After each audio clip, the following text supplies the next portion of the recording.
So, hi, Teresa. Thank you so much for joining us on our next episode of the Reg Plus Tech podcast. So, would you mind doing a quick intro for our audience? Yeah, so thanks for having me on the session. And yeah, so I've been working in the private market AFM space. I am an in-house compliance professional. So yeah, so I've worked in-house at two firms, and and I look forward to chatting with you some more about my experience. Yeah.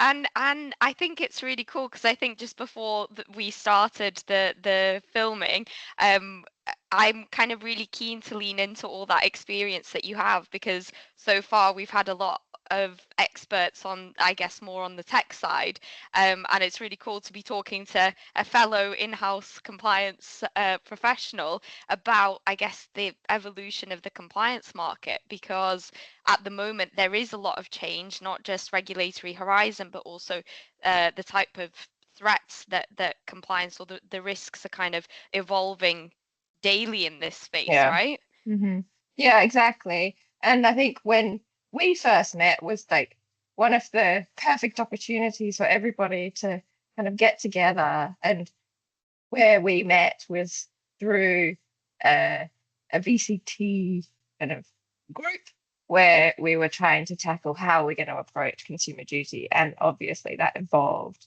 so much more. It wasn't just consumer duty in the end. It was like so many different topics that we were discussing, right? And so yeah, it all fits into that change in the compliance space and the increased kind of piece around how is the culture looking at the firm, how are we keeping up with reg change, and what are the other areas that compliance is increasingly being brought into within the business, right? Absolutely. And I think interesting you bring up the VCTA working group where we first met on the, as you say, on the consumer duty kind of working group, which then absolutely expanded. But one of the interesting things I think about when I think about that working group is how, regardless of all this data that we have available to us through Google, through, AI, etc., how interesting is it that we still lean on each other in terms of that Yeah. judgment piece? And I don't know whether it's because, the FCA is an outcomes based or principles based regulator that's so important to still have your kind of human judgment element that we still get into a group setting and kind of discuss our mutual risks. I just find that really interesting that we have all the resource available to us in the world, but that's still such a key forum, right? Yeah, exactly. And I think like increasingly as the pieces come out from the FCA of like good practices and bad practices, and they're also doing the same, right? They're going out to the firms, they're trying to see how firms are dealing with different topic areas and then coming back with opinions. And you realize how so many firms essentially need to have these peer groups so that we can kind of have ideas, Benchmark. throw Yeah, ideas, yeah, yeah, yeah. exactly, and benchmark, especially if it's becoming so much more principles based and it's all for the firms to decide of the level of application to the business. And so yeah, I think it will just continue to be um, such a important part of getting to improve your systems and controls within your business, right? Completely agree. And I guess also on that same basis, I think it's really interesting how both in the legal and compliance space, because I guess you have a legal background too Yeah. in Mhm. terms of your would I say educational background. Yeah. Yeah. And I suppose the application of like legislative frameworks into that regulatory space, but then also how much people are saying that, AI will really revolutionize the way that we do things. But actually, and I don't know if you agree, I think there's so much judgment that has to be applied within businesses, certainly from a compliance perspective.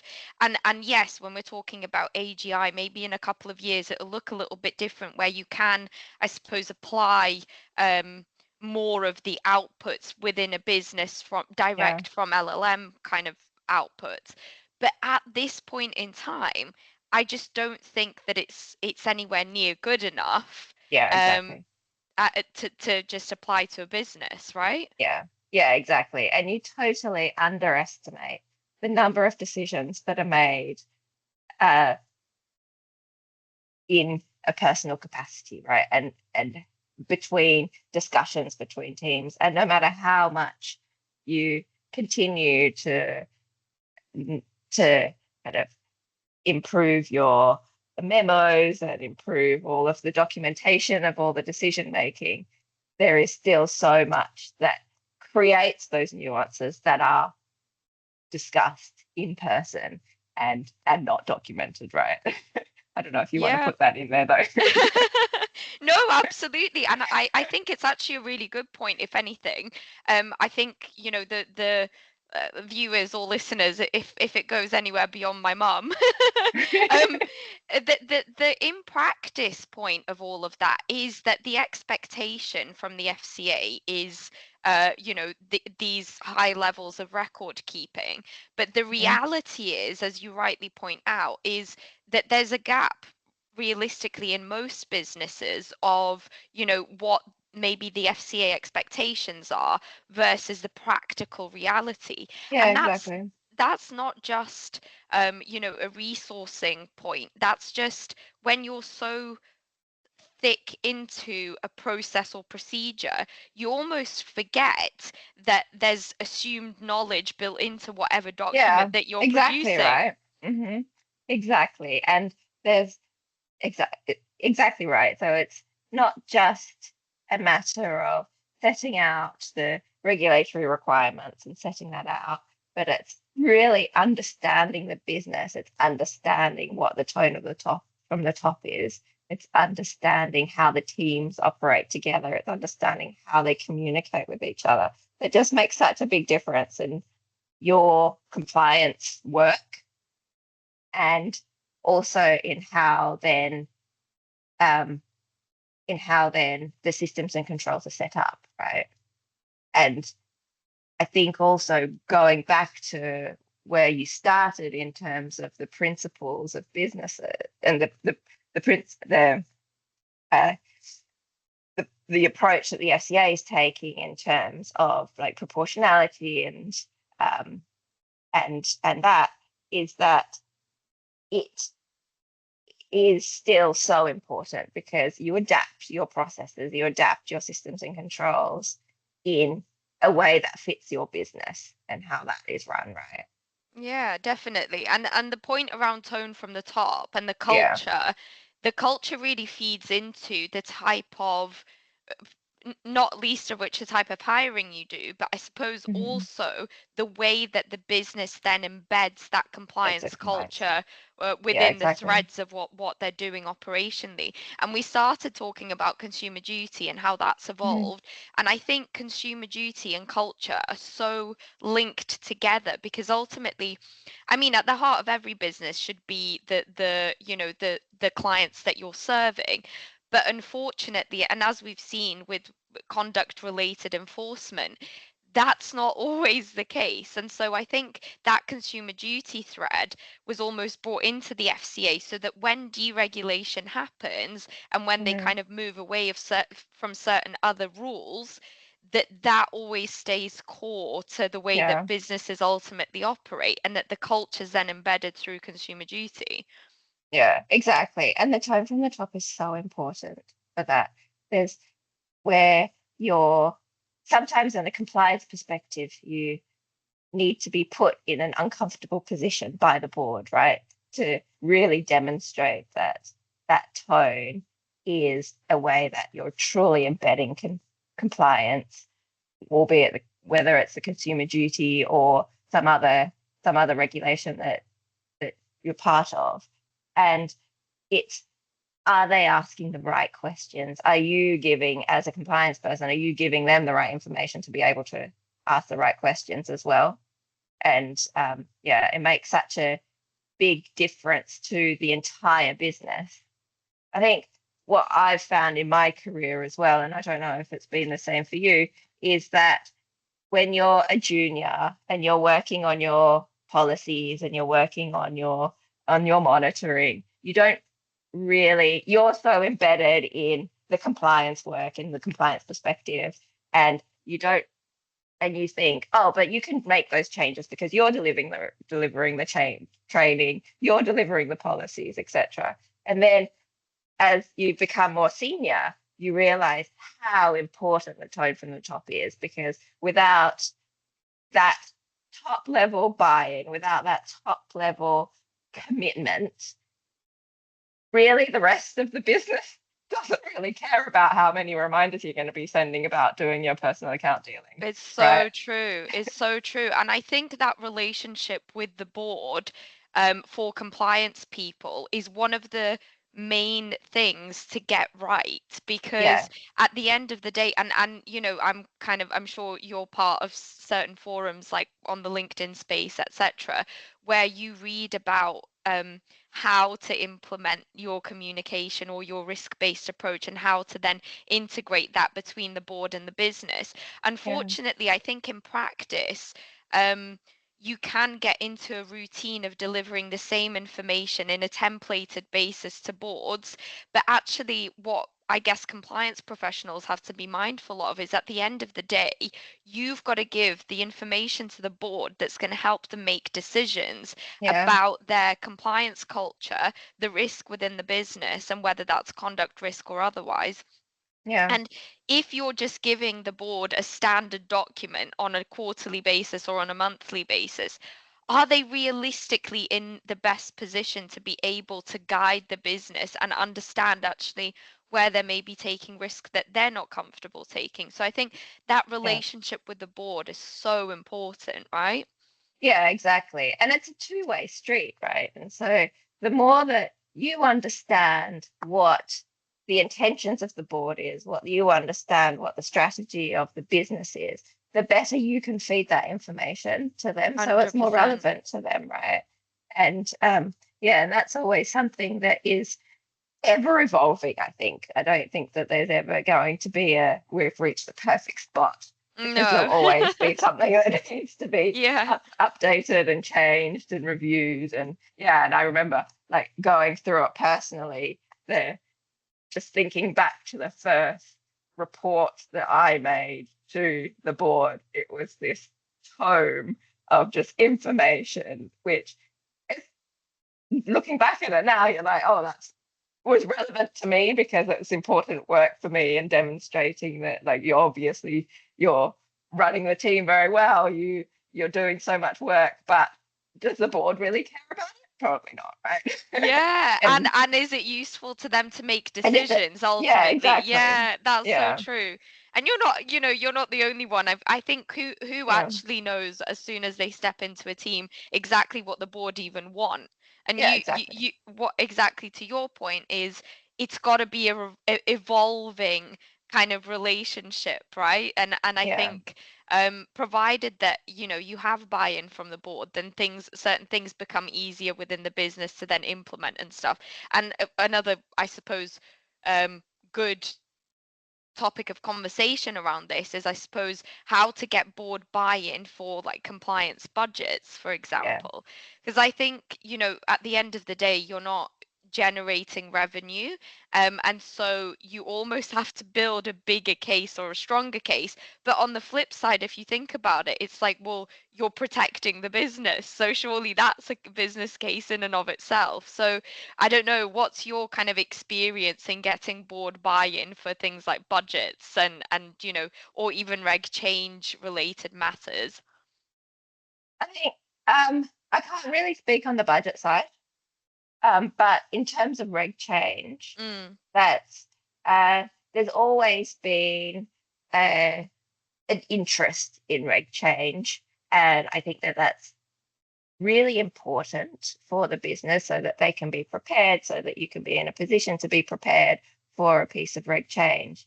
But I think that for me, what I would like to hear from a board is not just the future, but how the current controls are are set so that the current risk appetite as well can be met. And I think that sometimes it's a lot of focus on the future and the policy statements that are coming out and the consultations that are coming out, when sometimes those day to day pieces that need to be like reviewed in a thematic review um, or just reassessed because they've just become a process rather than a real thought Life within cycle the of the compliance. business. Yeah, Yeah, exactly. That also needs to be considered. Um, right. yeah, I don't know about your views on that, but sometimes, yeah, it's like the future looking pieces are always very important and without a doubt. But then looking at the here and now, looking at the resourcing, looking at how we can make things more efficient, looking at how these processes actually really running. And I think that goes as well to the FCA's point more recently about, are your processes and are your policies actually being followed? Yeah, like what are the outcomes that you're actually monitoring to Yeah, demonstrate that the policies are working and they're efficient? Because you're absolutely exactly. right, it's like the reality versus, I guess, performative compliance, where you've Yeah. got, everything can be as tidy as you want, but the Mhm. outcomes, are you actually getting what the intention of the policy statements are Yeah, in exactly. relation to what you're going to then demonstrate to the FCA if they ever come knocking? But your point about, can we make efficiencies? Can we do things better? Are we Mhm. following the risk appetite that's appropriate? I have thoughts on all of the above, and but Mm. specifically, about risk appetite, because I think for the in terms of the for the boards to consider, the real risk to them is actually that compliance overly restricts the business because Yeah, there's not sufficient information from the board to say, actually, we're comfortable pushing that our risk tolerance is a yeah, bit higher in this particular area, you know and I think the boards think, oh, the more communication back and forth, then the more restrictive and the more compliance mm, that there's going to be. But the reality is that communication should aid compliance teams to actually say, well, we can actually do a bit more in this area because the yeah, board's risk tolerance in this space is a little bit higher. So let's kind of see how we can then embed that so that the outcome is what the board wants. And I think that part of it is really important that I think boards sometimes miss, is actually you might find with more communication, the compliance team are more receptive and are able to kind of give a little bit more guidance around maybe something that currently is quite restricted yeah, because exactly. there's not sufficient communications. And I think so that's point one. And then point two about making efficiencies. Um, I think a lot of compliance teams are run quite lean, and at the end of the day, everything gets done because you give the jobs Hmm. to the You busy have to. people. We're always busy, so Yeah, we'll never be out of a job. But because we're run quite lean, I do often find that can cause a bit of a Frankenstein effect in the sense of frameworks, because you're almost topping up the things you already have, and you're never really getting an opportunity to holistically review what's going on and to say, yeah, actually, if we remove 10 of these Excel spreadsheets, we could get to the same answer. It's just yeah. we've always layered, right? That's exactly right. So I was thinking about so one of the topics that you had sent through about like what does compliance heads need to be thinking about, and it's like how can you explore reg tech in a really detailed way when you're managing your workload, Yeah, yeah, and it's when you're constantly when you're being pulled in different areas of the business, because obviously that's such a like compliance does like touch on every single area of the business, Right. Yeah. and you're doing your day to day with your compliance framework, keeping up with monitoring, keeping up with um, policy changes, keeping up with the risk um, appetite, and then to actually be able to sit down, look at your Look at resources, the look sexy at your stuff. yeah, exactly. It just it like you just don't have time to do it sometimes, and you manage by bringing in something every like couple of years or Periodically. something. Yeah, Yeah, yeah, yeah. exactly. And then but it's already out of date by the time you've Yeah. been able to implement it, brought everything into the frame.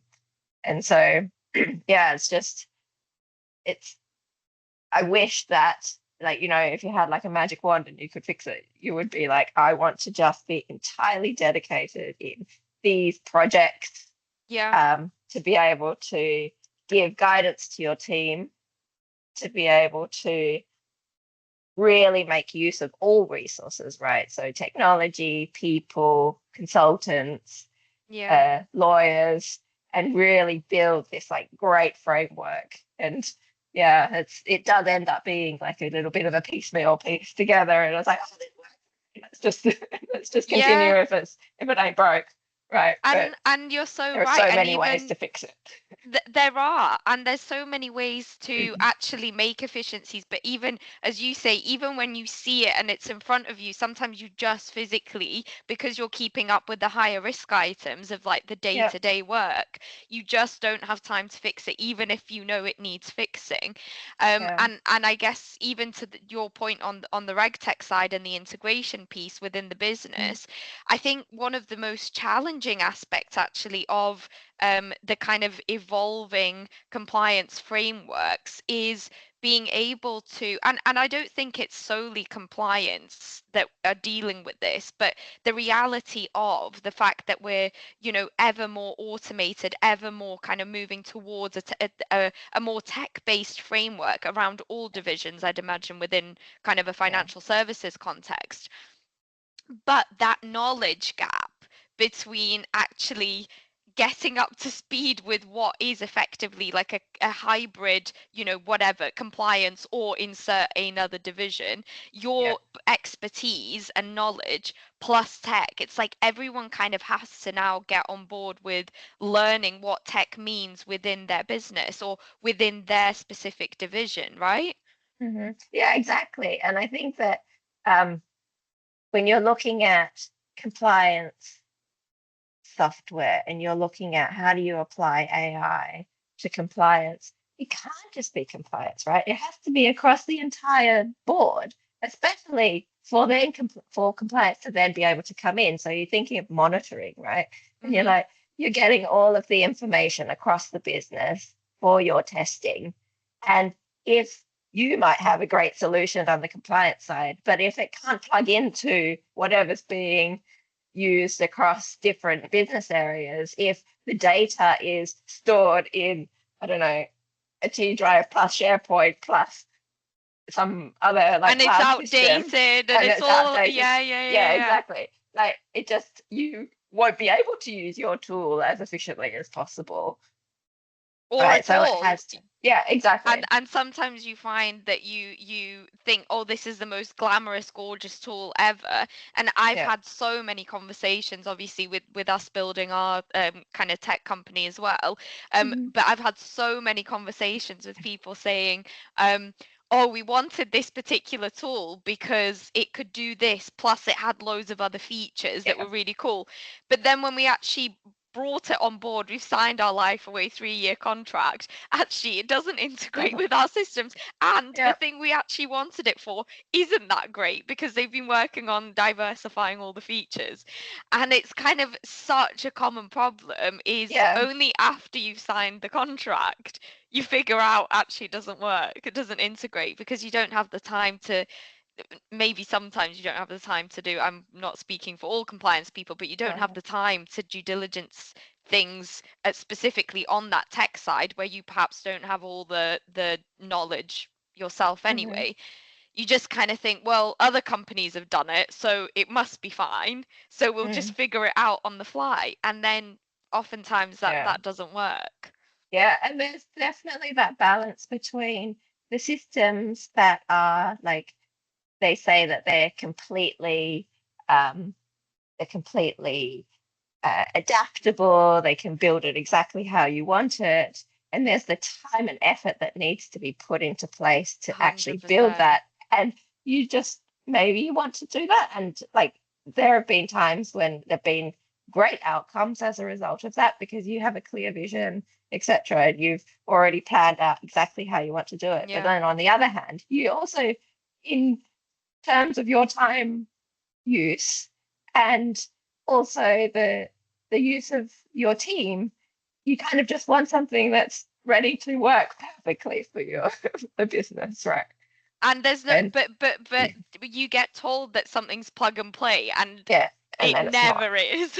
It No, never no. is. Yeah, And exactly. it's funny that you say about you want to dedicate time to something like personal experience, not, you know, um, completely, the product of my own doing, but we Mm, onboarded a system, um, and basically you just don't have the time, the human resource to dedicate to doing it properly, and you think, oh, this is actually not a great system.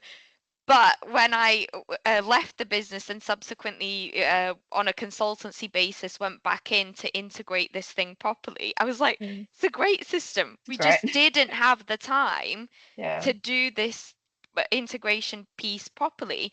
And I think that's oftentimes a sad scenario, because then you think, okay, well, I'm going to move systems because this system doesn't work, and you jump ship mm, because you just don't have time to figure out if it's an integration problem or actually if it really is a system problem. yeah, Um, yeah. yeah. And I think that what's very important as well in terms of the compliance space is that because in the financial services industry, like the underlying like framework that keeps us all together is the FCA and the regulators, right? And what what could help us in a compliance as a compliance team across the business is real ownership by different business areas to be able to kind of offset some of that so Yeah. that then we can have more time to be able to work on really improving the compliance framework and really being able to look into the right reg tech, etc., and like implementing that appropriately. It's like when there is like real ownership from different business areas of different areas that they might shy away from because they're like, oh, but the FCA said it. It's like a compliance point, right? And like you can That's always, I'm so sure that true. you can lift out so many different areas. Like I remember being drawn into like FATCA CRS, like certification regime would, for me personally, fit very naturally in like an HR space, right? Like third party outsourcing management, where you're the one trying to deal with Right. the teams working out like, oh, so They're what actually do providers. you Yeah. do with the business because we're not involved directly. And yeah, and Right. it's like I think that that would make a huge difference for the compliance team in like in a selfish perspective, but also for the business, right? It's like it's better for the business and it shows that there is an embedded compliance Commitment. culture Yeah. and commitment. Yeah. And I think the FCA with SMCR wanted to do that. Yeah. Unfortunately, even SMCR in some cases is seen as a compliance thing. And Exactly. it's Yeah. like, Right. no, the SMCR is meant to be the senior managers and certification regime, for those listening that are not compliance people. Also my mother. But that's my target audience, you know what I mean? Um, but the SMCR framework was meant to give that ownership to business areas, but I think what it was seen as in some cases is another bit of compliance rather than the fact that it was about ownership and governance. And I think governance, as a whole, really, as a theme, especially as we're moving away from rules, we really have to reassess governance frameworks. And whether that be, even around the monitoring program now, we have to think more about the tech risk, the AI Yeah, risk, and how exactly. that's then embedded. So whether that be your systems and infrastructure governance, whether that Yeah. be your governance around sales, or your governance, those governance and ownership frameworks have really got to be bedded down before any type of rules are removed. So I think when people are thinking, or financial services businesses are getting excited at the prospect that there's a bit of deregulation in whatever sense that Mm. that comes, first and foremost, you've got to think, well, in the place we are today, do the governance frameworks hold? Is there Mm. ownership over divisions and effectively your first line ownership of compliance? Yeah, And exactly right. compliance should just be testing Yeah, whether that first line absolutely. ownership exists, and how that works. So, Yeah, yeah, completely agree with you on that. yeah. And I think also going back to like the evolution of the compliance function, what is great about that compliance function is that when I first started in compliance, I've always been a new hire, right? So I've always been the first compliance person in the business. And so Yeah. you have to independently build this framework, and you use the examples, like you get the consultants like yourself, you get the lawyers, etc., to, and the obviously the FCA guidance to build this framework out. And I think that is where compliance functions can be so useful to other business areas now, in that we know because we've built all of this from scratch, and Yeah. to help the other teams build that out as well, and build out that new governance structure, see how like the risk areas really impact how then you need to be your priorities for the business. I think I specifically think about that in like a sustainability context as well. And it's like Okay. these new sustainability people are coming in. They're great theoretically. It's they have a keen interest in the business. But the one thing that I've always thought is, how do they really own it? And by really owning it, it is to create a very similar structure to the compliance function, right? Yeah. And it's building that out. And how can we help you? How can we help them, Yeah. those teams, create that I've essentially? always called the sustainability team, or any ESG kind of team that support the business. I always call Yeah. them like the 1.5 line of defense, because they kind Yeah, of sit exactly, between the right? business, but they Yeah. are simultaneously, they should be testing the Yeah. frameworks that are being built, especially around data governance for Yeah. ESG, because I think that's a huge Exactly. area It's a where we'll huge only area. down the road see the impact of maybe not testing or maybe not doing that if it Yeah. wasn't done properly. But yeah, I agree on that front, because I think there are those teams that are your 1.5 line of defense. Yeah, yeah, exactly. And like, and we kind of learnt that through the accounting side as well, because they have their quite like Yeah, strict requirements. They have their needs for like their quarterly reporting, etc. And then compliance. I don't know, I personally took a lot of guidance from those teams and how they're reporting to boards, how they're reporting across the yeah, business, etc.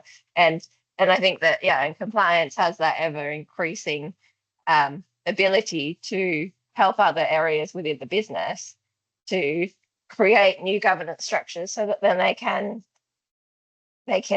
evidence. Yeah, really, yeah, evidence and own yeah, their areas, their various risks. areas. Yeah, exactly. Yeah, Yeah. and I think one of the things that I think the tech evolution for businesses can really do, or can really enable or aid, is to support people actually communicating or sitting down with business areas, specifically in a compliance Mm. function where we cover all areas, actually sitting down and learning more and understanding more about each division, Yeah. supporting them, like literally sitting there and helping them. Because I think in the beginning of like the AI chat where people are kind of like, oh, everyone's going to lose their jobs. My thought was actually, how can we be more effective utilizing technology to kind of get rid of some of the manual work, the Yeah. admin work that it's not even that you don't want to do it. It's like it would just be better if it was done by technology, and Yeah. it doesn't eliminate then your judgment that you can then go and sit with the public equity investment team, private equity investment team, really understand what they're about, take that back into the compliance monitoring Mm. framework and iterate better.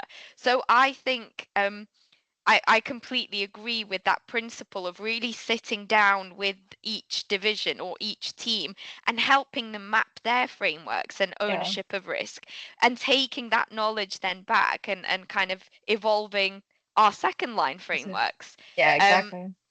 and that's what I'd really love as like the next bit of infrastructure for compliance, is enabling us to do more with the business so that that helps then the business stay compliant. Yeah. Yeah, Yeah, exactly. And I think that there's that balance that needs to be made across businesses so that when you are working with the different team areas, you are working and understanding their risk, kind of their risk points, how our interpretation of the risk points in the financial services perspective is that then there will not be that over reliance and compliance as a safety net yeah, as well. And then that again builds up a better compliance culture. And um and yeah, and like you're saying, that evolution of the compliance function to be able to really work with teams is, I think that's exactly what the FCA wants us to do, right? Like it doesn't seem like it would be um outside of what their perspective is for financial services, right? in theory, if we Yeah, had all the resource, in theory, I yeah, think that's the exactly. perfect compliance function. Yeah, yeah, Yeah, yeah. It's just in practice, again, back to the whole point that we were talking about, that kind of there's stuff that just needs to get done, which is yeah, the monitoring program. That's your kind of core.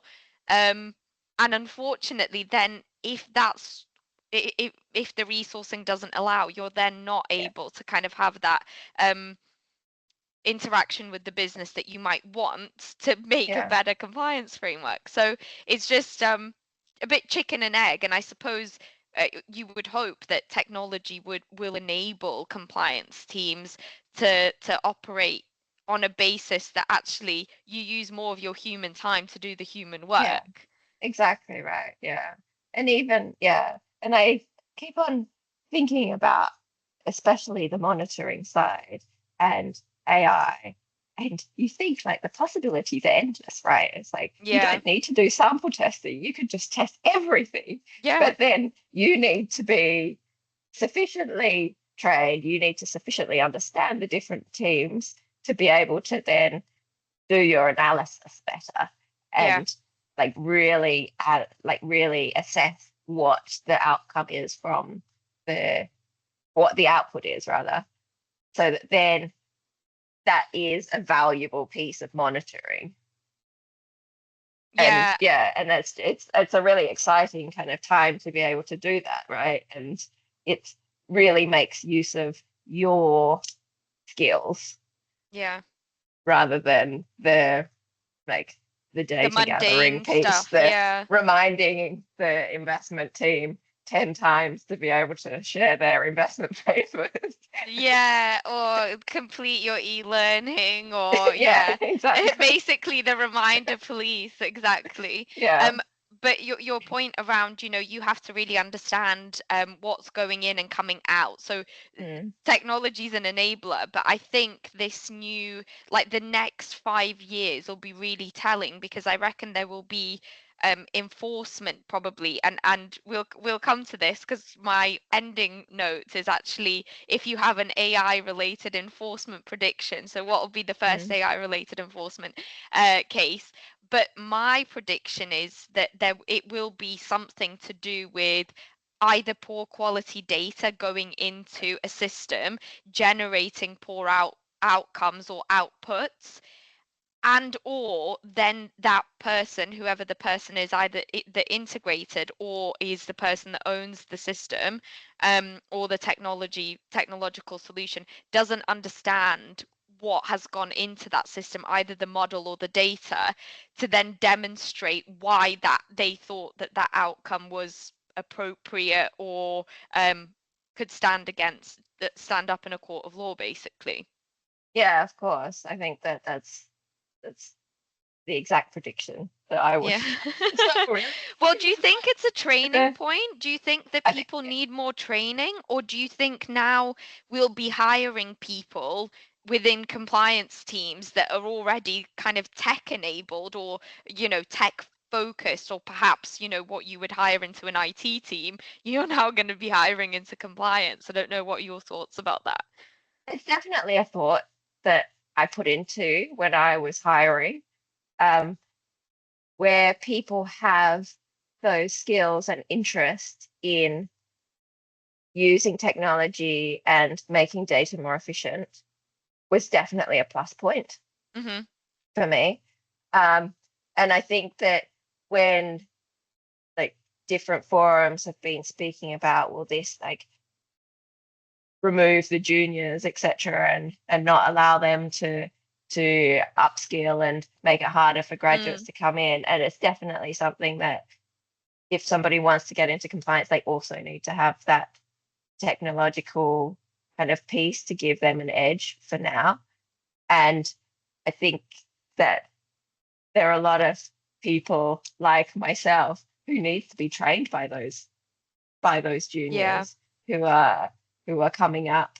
And it was funny, I was speaking to someone the other day and I was like, yeah, so I'm trying to like learn how to build an AI agent, and he's like, but why do you want to do that? There are systems that already do that for you. And I was like, but shouldn't I know for my own, for the governance Learning. and for being able to do it? Yeah. And and they were like, well, no, you can have a junior who knows how to do that. You don't know how to do it. Yeah. It's kind of a nice removal of And hierarchy in it's a way, though, isn't yeah, it? Because I feel like that, as you say, it'll be a bit of a flattening of structure, because I think the yeah, younger generation coming into the space will have skills that we just never built yeah, when we were younger. But similarly, we have some of those kind of, I guess, old school skills, which is we know the handbook back to front. Like I know your yeah, CISC reference, yeah, for exactly. conflicts of interest or whatever it is. So I think that intergenerational kind of teaching each other, I think that can be quite nice for teams Yeah. in a way, because then you can add value at all levels, which is exactly what it should be anyway. But I think sometimes juniors coming in maybe feel less empowered, whereas this will be kind of a nice leveler. But then in terms Mm. of the core compliance skills, what do you think? Again, newcomers coming into the industry, do you think they should be looking at the FCA handbook in the same way we were, where, I remember still the days of like having to print your FCA handbook and have it physically in a folder. So what do you think, or how can junior employees coming into the space kind of train themselves up on those core compliance skills that we had no choice but to kind of train in when we were juniors? think there's definitely still a place for that. That if you are comfortable with at least knowing where to find the Yeah, areas within the FCA handbook, yeah. that is very important. And being able to kind of maybe pick certain areas where you can really be a subject matter expert in. Yeah. as well that could give you a certain benefit, because there's always everybody's always looking for a person who does have like a specific interest as well, Mm-hmm.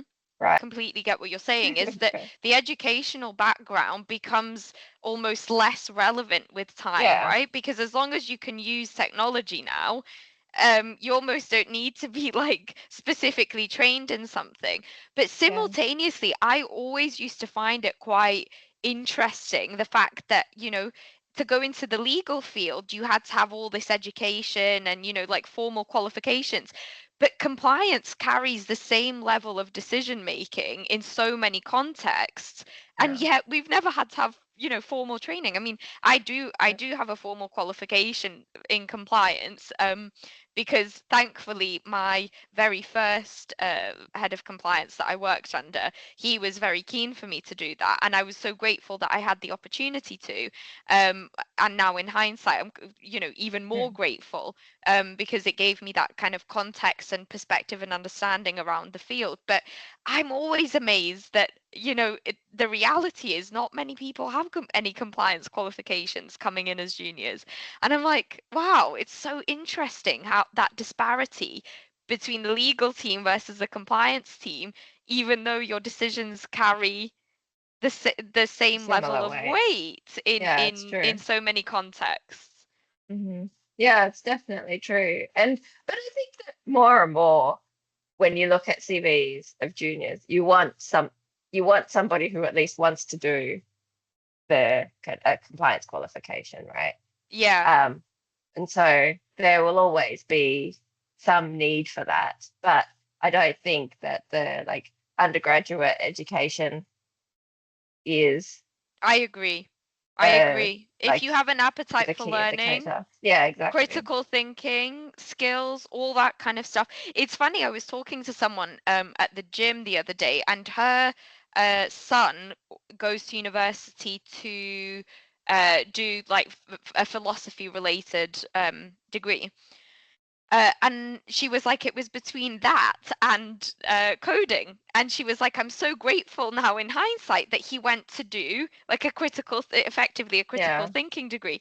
And I was saying how interesting now, like that kind of what used to be prestige, now with this AI kind of new frontier, uh, is kind of worn away a little bit, those kind of core skills. But I do mm, think that there's still space, specifically related to coding. I think there's still space for people coming in the next kind of couple of years to build quite an intense knowledge that at least they can test whatever tech that people are yeah, using. Because I still don't think we know, like half of the incoming reg tech is built on vibe coding. How is mm, that? Is that really a scalable solution you can rely on? I don't know. yeah, And you would hope that there's someone that understands and is able to test the code and the features, because otherwise you can be in real trouble. Like you can yeah, be buying a cheap solution off the shelf, and then a few years down the line you realize, oh goodness, like I don't know what's going on in the back end and what I've been getting as output for the last 5 years, you know? yeah, exactly. And I think that in the way that we've been talking about compliance embedding itself in the business, like IT teams have an even greater challenge because that's Yeah. their like financial services, no matter how much we are consumer driven and investor based driven, really at the core of it, we're becoming tech firms or Yeah. like Yeah. where our critical infrastructure is technology based, right? Yeah, yeah, yeah. Yeah, So and how many people I've spoken to in the last like 2, 3 weeks of saying, oh, okay, well, how have you mapped your systems infrastructure and governance? And they're yeah. saying, well, I have a list. And I'm like, okay, I that's a know. good start. And people should. I mean, Yeah, I think the FCA from an operational resilience perspective will start getting more and more keen on people really mapping exactly what's going on in their tech stack, and who's Yeah. owning that. Back to your point on ownership, because if you can't demonstrate that, well, how do you know what alerts and outcomes are coming out of those systems? And even if they're not directly utilized to make investment decisions, if you've created an investment paper that's generated by AI, even if it's just using the documents you've submitted, you need to know exactly how, you know, whatever's coming out, someone's got to own the outcome. Because if Yeah. you then make an investment decision off the back of that, well, that's AI enabled investment decision making. Yeah. So Yeah. Exactly. we'll see what that looks like, and the potential enforcement cases even are kind of endless. We had, I don't know if Yeah. you watched the episode with Charles Kerrigan, but he made a really interesting AI related enforcement. He actually almost said the opposite. He said, I really hope that it will be a case against firms not using AI and therefore getting worse outcomes because they've not supported their consumers as quickly as they could have if had they been AI enabled, etc. And I thought, oh, that's Oh, that's quite interesting. interesting. Yeah. Yeah. But Yeah. he's a very smart man, much smarter than I. So no wonder he had something so so interesting to discuss. But yeah, I guess now we've ended on the AI enforcement. I think let's wrap it up and draw. It's a good place to draw the conversation to a close. So thank you, Teresa. It's been super interesting to have you on our podcast, and I'm really grateful for your time. Hope you've enjoyed it. Yeah. Great. Thanks. Yeah. It's been